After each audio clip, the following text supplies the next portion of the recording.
Hey loves, welcome back to my channel. Today's video is going to be a highly requested video. I always get questions about what my devotional time looks like, what my journaling time looks like with the Lord, and I wanted to share some of the things that I use and some of the things that I do to spend intentional time with the Lord. So if you guys are interested in what my devotional time looks like, just keep on watching. My devotional time typically starts right after the gym.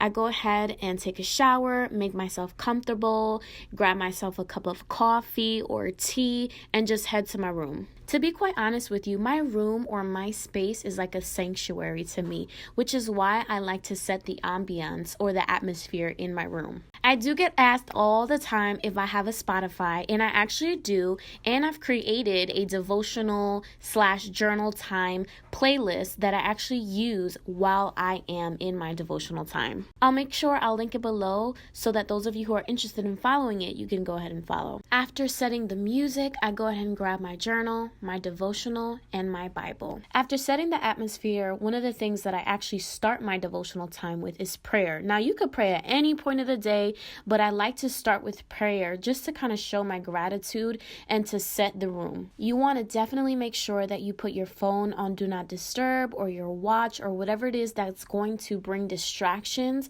Just turn it on Do Not Disturb. After that, I typically just open up my journal and just write the first thing that comes to mind. Typically, that's the date and good morning, Daddy God, or just refer to God as if I'm having a conversation with Him.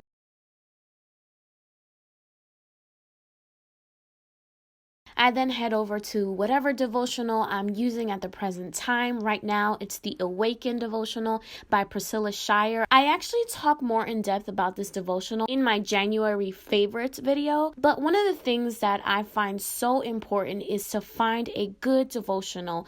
Most times I'll spend an hour or so at Barnes & Noble's trying to find one that will suit me and the season that I'm in at that particular time in my life. This one just basically caught my eye because it was so pretty. It was interactive. It asked questions. It referred to Bible verses. It was definitely what I needed and what I was looking for in this season. And that's what I suggest when you're looking for a devotional. Just look for something that speaks to you in your season and just guides you in reading the Bible for 30 days, 60 days, 90 days, whatever the case may be. Another question that I get asked very frequently is what Bible I like to use. Now, I have a couple of different Bibles, but to study the Bible and for my devotional time, I love to use this Life Application Study Bible, and it's the New Living Translation version. I love this Bible. Typically, what I like to do is kind of cross-reference the verses that the devotional is speaking on and just trying to dive into it a little bit more and understand what God is trying to tell me on that day.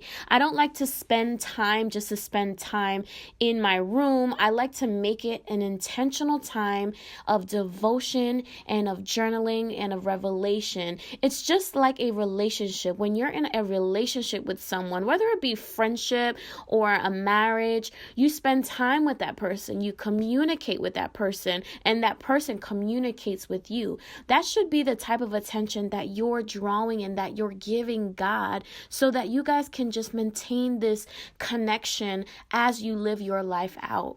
So I haven't really ever been the best at memorizing verses or memorizing anything for that matter. And so what I recently started doing was taking some Bible verses that really speak to me, putting them on Post-its and just putting them on my wall. Eventually, I kind of want to make a collage out of all these different Post-its and Bible verses just to remember what in these verses stuck out to me so vividly. I think it's awesome for also memorizing verses as well. So I'll be honest, my devotional time doesn't always go as planned. Sometimes I do have interruptions. Sometimes I do have children running all over the place because I have nieces and nephews.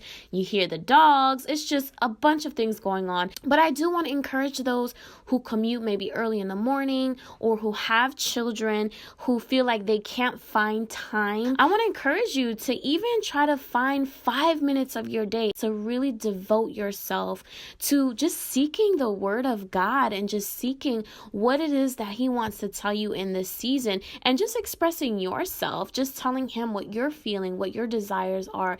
I think that even with 5 minutes of your day, consistent time with the Lord doesn't have to look like one way. I really do hope that you guys find this video helpful. This is pretty much all the basic resources that I use in my devotional time. I do use a lot more things when I'm really kind of going in depth in like a Bible study or something that I'm studying to speak for or anything like that. If that's something else that you guys are interested, I can do a video like that. But for the most part, this is just a basic general concept of how I spend my devotional time with the Lord. And because I go to the gym so early, my devotional time starts around 7:30 a.m. And so I'm typically just writing or just reading for about anywhere from 30 minutes to an hour. Look, let me tell you guys, when the Lord wants to speak and when you just get struck by a good old word, he'll take you in. On average, I'm pretty much done by about 8:30, and I just carry on with my day. I check my emails and I just carry on with my day. If you guys enjoy this video, please give it a thumbs up and just drop any suggestions in the comment section below. I'm all about just sharing any bit of wisdom, any bit of knowledge. If I have it, you guys will have it. Thank you guys so much for watching this video, and I'll see you in my next one. Mwah!